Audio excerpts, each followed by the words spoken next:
সুখের কথা একটু বলি। সুখ সুখ সুখ পাওয়ার জন্য মানুষ ছুটে যায়, কিন্তু যতই আপনি সুখ পাওয়ার জন্য ছুটে যান, সুখ কিন্তু সহজে আসে না। সুখ আসে কিছুক্ষণের জন্য, চলে যায়।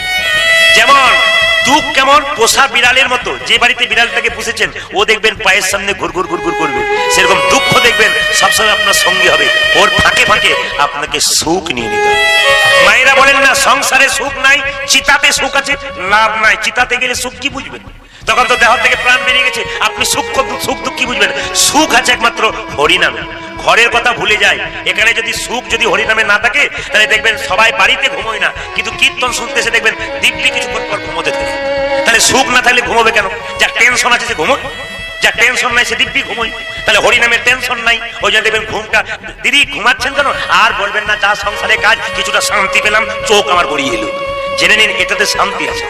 এই হরিনামে শান্তি বাকি কোনো জায়গাতে নাই। টিভি দেখুন, সিরিয়াল দেখুন, কিছুক্ষণ আনন্দ পাবেন, তারপর শেষ। যে কোনো আনন্দ সবসময় ক্ষণিকের জন্য, কিন্তু হরিনামের আনন্দ পাক্কাপাকি থেকে যায়। প্রমাণ দেখুন, চেতা দর্পণ মার্জনং ভাবা মহাদবগ্নি নির্বাপনং শ্রেয় কৈরব চন্দ্রিকা বিদ্যা বোধু জীবনং আনন্দ বুদ্ধিবর্ধনং প্রতিপদং পূর্ণমিত সাধনং সর্বাত্ম সপনং পরং বিজয়তে শ্রীকৃষ্ণ সংকীর্তন। মাইরা, চেতনার আয়নাটা পরিষ্কার করতে হবে। প্রত্যেকের হৃদয়ের মাঝে একটা আয়না আছে, ওই আয়নাটার নাম চেতনার আয়না।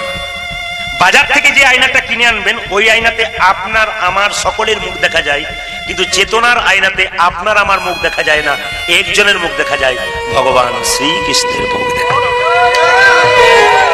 যে আয়নাটা দোকান থেকে কিনে আনলেন, ওই আয়নাটা ময়লা হয়ে গেলে ওতে আপনি কস্টিক সোডা দিয়ে মেজে দিলেন, আর হ্যান্ড পাম্প মানে চাপা কলে জল দিয়ে ধুয়ে দিলেন, ময়লা পরিষ্কার হয়ে গেল। তাহলে চেতনার আয়না যদি কারো ময়লা হয়, তাহলে পরিষ্কার করবেন কি করে?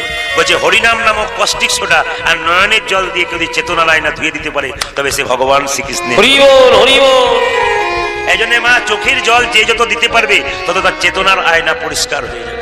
এবার বলছে কি আনন্দ বুদ্ধি বর্ধনং প্রতিপদং পূর্ণমিত সাধনং। দেখবেন হরিনামে আনন্দ আছে।